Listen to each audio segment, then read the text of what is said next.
We're going to have our 10-minute audit, and that's with Genrus United. I haven't said it out loud until now, so I hope I said it correctly.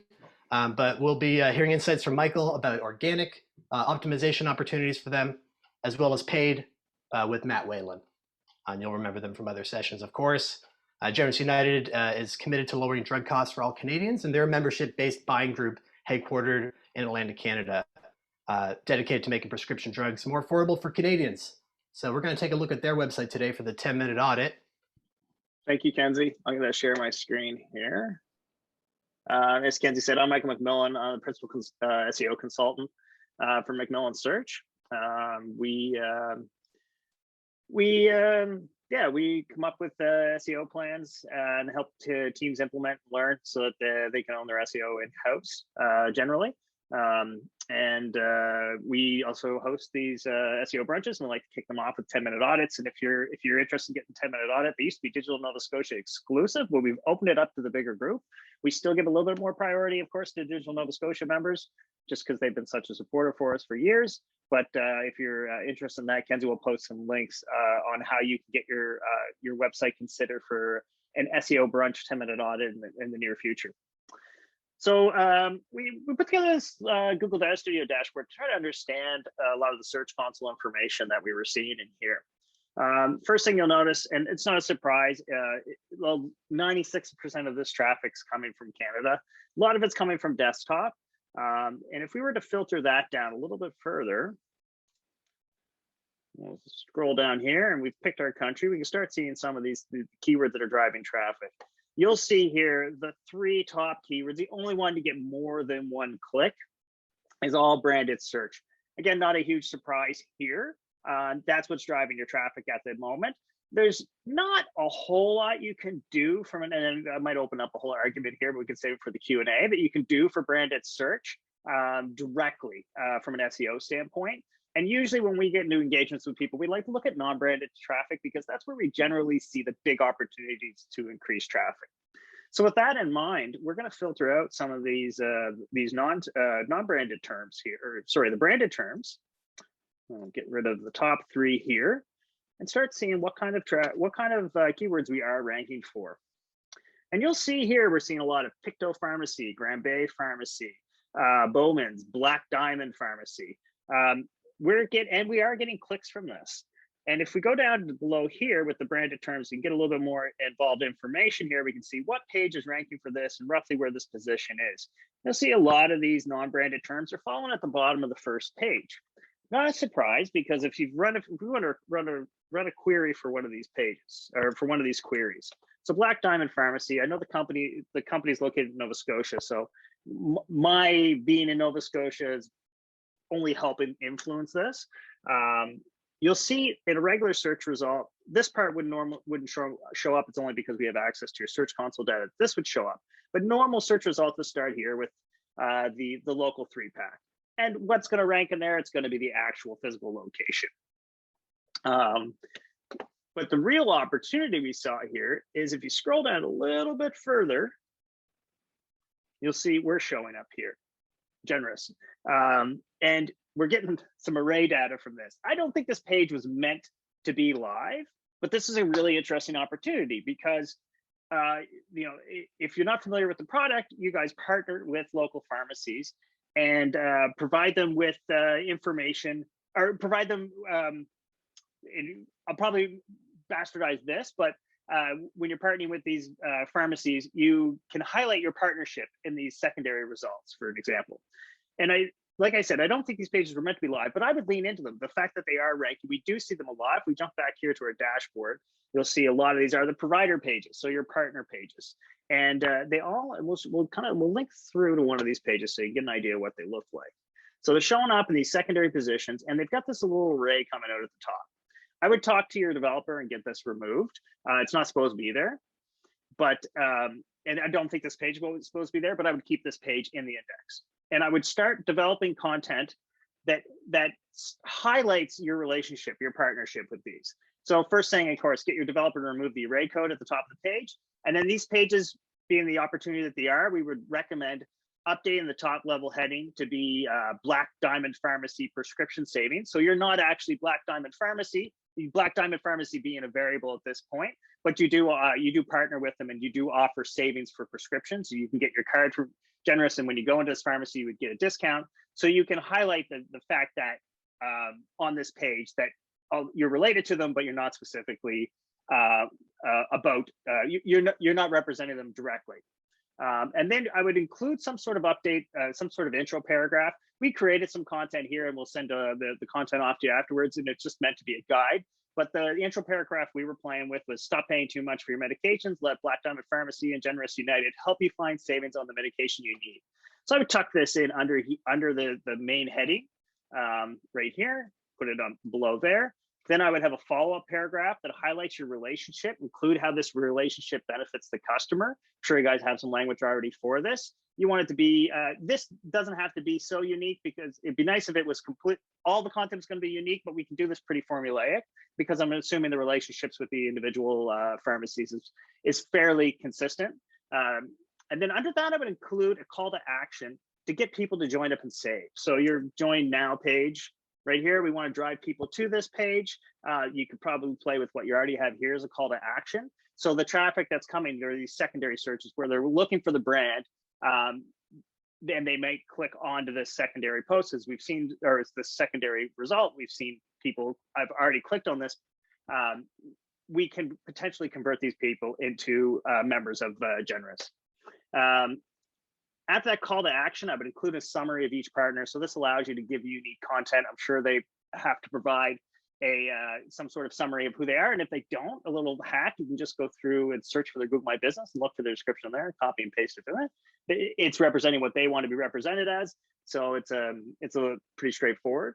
And then we would include the partner street address as well. Just again, some unique content, and mark that all up with some structured data, local listing. It's probably not going to, this is kind of a due diligence thing. It's probably not going to convert having the structured data in there. So that's not a be all end all. It's kind of maybe a nice to have. And then from there, we would recommend influence. So once we've got content on this page, so right now, when somebody clicks on this, the first thing they're going to see. So we'll go back to these results. There we go, Black Diamond Pharmacy. So they come down here, they see this array. Now, it still has enticed people to click through. If we were to click through and get this, we're getting this type of a page. But people have actually been clicking through to this. So there's no reason why we can't leverage that, those people. But how can we influence these results to make them a little bit stronger? So what I would recommend is preparing a title, much like we did the heading. So the one we're recommending is Black Diamond Pharmacy, Prescription Savings, Genrus United. So you got your brand term at the end. If the pharmacy name's a little bit too long, the only thing that's going to get truncated is your brand name. But you clearly define, you've got the actual name of the pharmacy, which is the exact phrase you're ranking for at really close to the front of the title. But you're clearly defining that your prescription savings, you're not representing the whole pharmacy or the pharmacy as a whole. That should help with some click-through rate.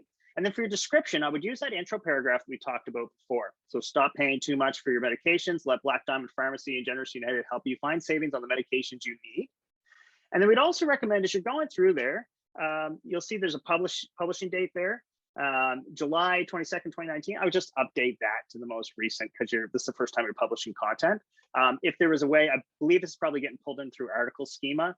You may want to turn that type of schema off, because the date's not as important for these types of landing pages. It's not like you're creating content that's like the top 10 things to do in spring, and you'd want that to be there. And with those search results in place, let's see if I can, I'll share this screen here. You can see with those types of changes in place for the search result, you'd end up with a search result that looks something like this here. So a lot more compelling, more likely to get to have people click through compared to what we had before, which is right here. And another future opportunity we saw in here would be if you collect star reviews for each individual location, we can mark that up with structured data and potentially get the stars in the search result. And when you get stars in search results, let's see if we have any in here right now. Oh, not for here. Oh, yes, we do, right here. So these ratings here, they increase, I forget the exact numbers. I think it was 12%-ish that it increases the footprint that you would have in the search results. And those yellow stars, even if it's 4 out of 5 or 3 out of 5, it's still enough to draw the eye and increase that click-through rate. Elena, do you have any questions about what we went over, or something you'd like to dig a little bit deeper into before I pass it off to Matt? Thanks, that was really great. We were aware that our branded search results were a bit of an issue. They were concerning us, but we didn't have a clear idea of what we could try. I think going after the locations is good, and it might give us something to tell our partnerships too, that we can build up a page with them that will help rank ourselves, and that might be good for our partnership. So that was very helpful. Thank you. You're welcome. Yeah, and those richer, more compelling search results should lead to higher click-through rate with that. And then with time, you can go back and look into Search Console and see what's performing after you've had a chance to grow some of that search, and see what's coming out on the peripheral, and develop new plans around that. Awesome. Well, with that, I'll pass it off to Matt Whalen to talk about paid. All right, thanks, Mike. Alana, I obviously, as Mike said, that there's some notes to go along with this here.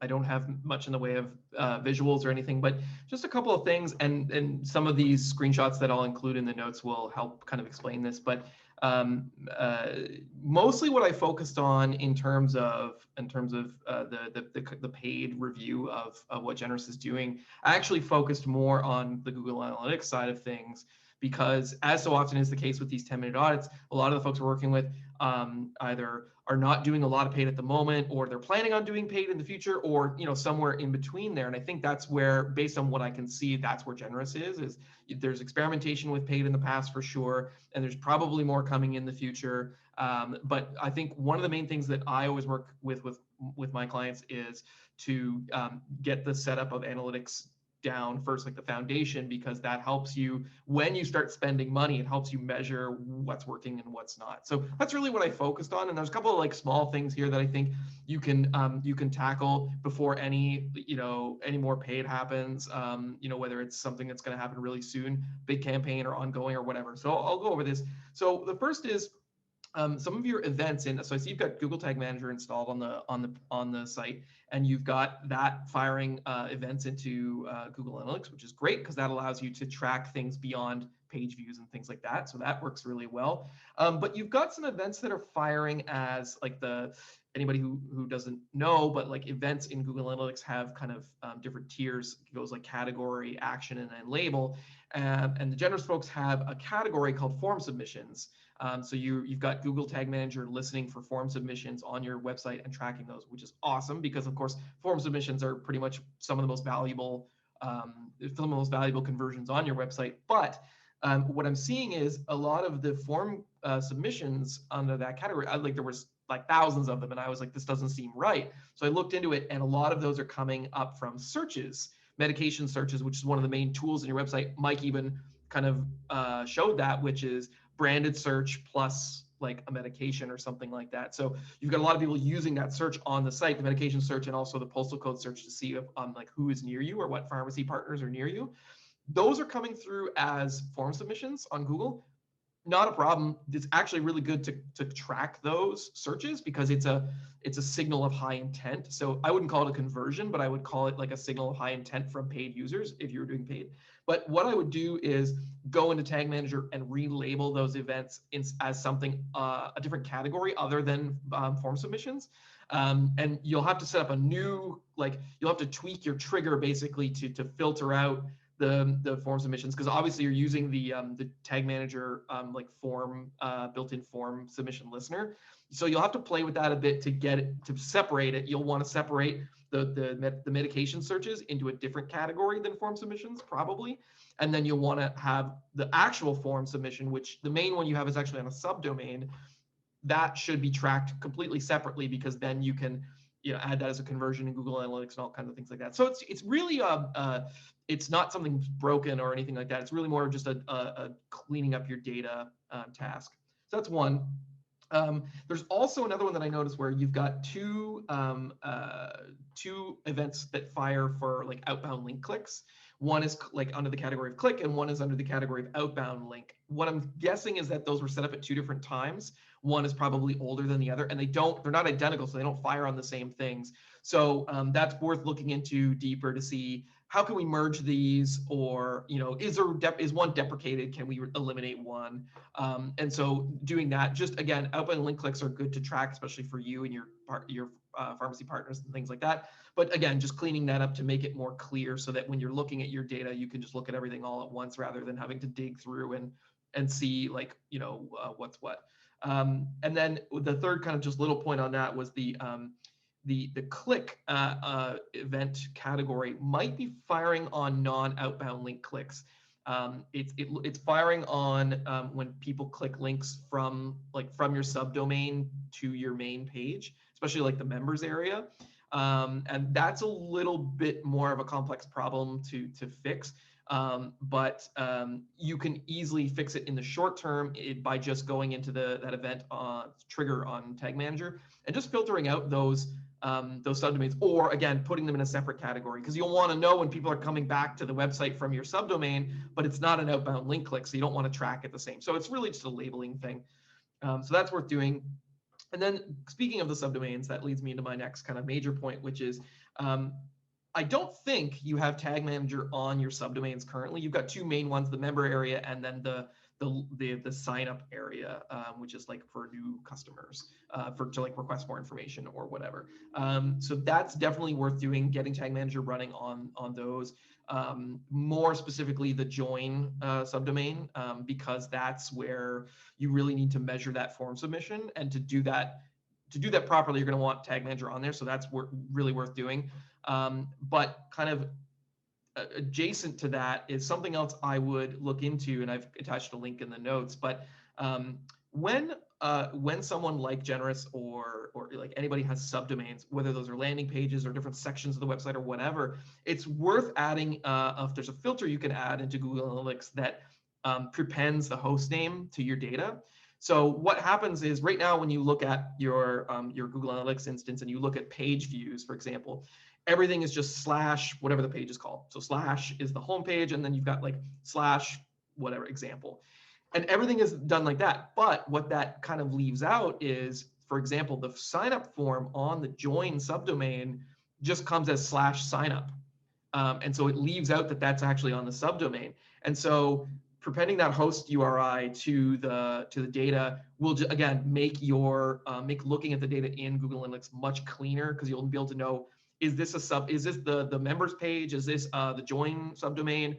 Or is this the main domain? So it allows you to, again, just to look at that data and filter it out. And that also is going to lead you down the path of, I didn't see too much in the way of a problem with your cross-domain tracking, because you're getting data from those subdomains. But as you continue to grow, as the traffic continues to grow, I think you're likely going to have some problems eventually with like referral stuff coming from cross-domain tracking. That's a whole other conversation that I'm not going to get into, but just keep in the back of your mind, cross-domain tracking, and it might be worth looking into now to get that all set up, because as your traffic grows, you want to avoid those data problems that are going to come down the line, and get them tackled now before they become a huge problem kind of in the future.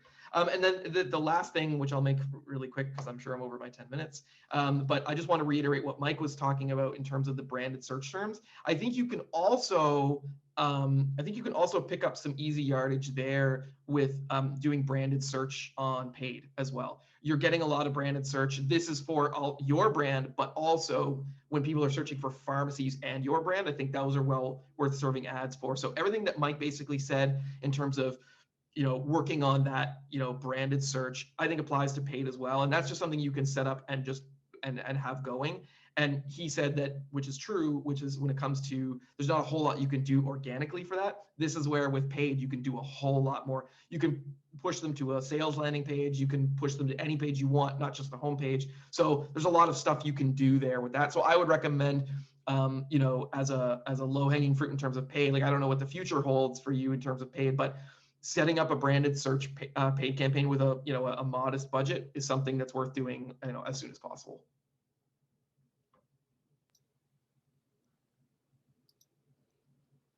Any questions about anything that I said? I just saw Yazid has a great question, and it ties into a lot of this branded stuff we've talked about. So just going to reiterate the question for everybody. So when brands have spelling challenges with their name, are there any recommendations for capturing the searches that misspelled a brand? For example, hearing Genrus on a radio ad and then trying to type it out in Google, would you recommend spelling it out in the radio ad? I think that's a great point. Google's smart enough to figure out the misspellings. You'll see it if you go into your search console, you start filtering out the proper spelling of your brand name. You'll find a million of them. I mean, you wouldn't believe how many variants there are of Macmillan, McMillan, McMullen. There is all of them. And the other thing I would do is, if you can, and it depends on how common it is pick up the domain names for the misspellings and then just redirect them to your homepage. But spelling it out, especially with Genrus, I mean, we all said it out loud for the first time, and we're kind of second guessing ourselves on how to spell it or how to say it. That would be something I would consider. An add-on question, and if anybody else has any feedback on that as well, I know there's a handful of SEO experts in the room and other digital marketing experts. I was going to add to that, Mike, was in terms of paid, like you're right. If you're running a branded search campaign and paid, and you're bidding on Genrus, like GENRUS, that's going to pick up like most, if not all, the misspellings. If you're curious to know how often it comes up, you can look at the search terms report, although Google's making that a little less useful. But you can also add in those misspellings yourself as exact matches and see how often they come up. I would do that because I would be interested to know, like, what percentage of our like searches that trigger, how often are those misspelled? And is this a bigger marketing problem that we need to solve? AKA, like, do we need to start spelling it out in our ads, or whatever the case is? Great points, Matt. Add-on question to that. So what helps with the autocomplete feature in the Google search bar? For example, what helps Genrus appear as I type out Genr? I don't know. I don't like saying that, but hey, let's be honest. It's nice to know when you don't know. I do know that it is based a little bit on your history and the history of searches like it. So I don't know a way to directly influence it. If anybody else has some insight on that, I would love to hear it, and I'm curious. One possibility would be to focus on trying to make sure that you're showing up properly as an entity within Google. So things like Google My Business, or anything that's going to create you as a property. That way Google has a better hold over what it is that you are. And if you can do that, and you can make yourself a company, and you can kind of work around that, then it's more likely that when someone tries to type in into the autocomplete, that they're going to get the right thing. That said, Mike is totally right. It's very specific to what you tend to type into your bar. The autocomplete is for you. So if you type about basketball all the time in your search bar, you're going to be more likely to get basketball players, or whatever the case may be. Whereas if you do a lot more searches for pharmacy, that's what you're going to get.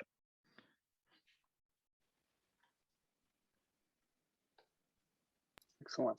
Well, Jason, great segue for us to pass it over to you. But I will pass it back to Kenzie because he does better intros than I do. I just like attention. Now, for sure, great session there, and an awesome segue to Jason, because he's going to kick us off here. Before I do that, though, I'll definitely close out. Thanks to Genrus United for coming here. Thanks, Alana.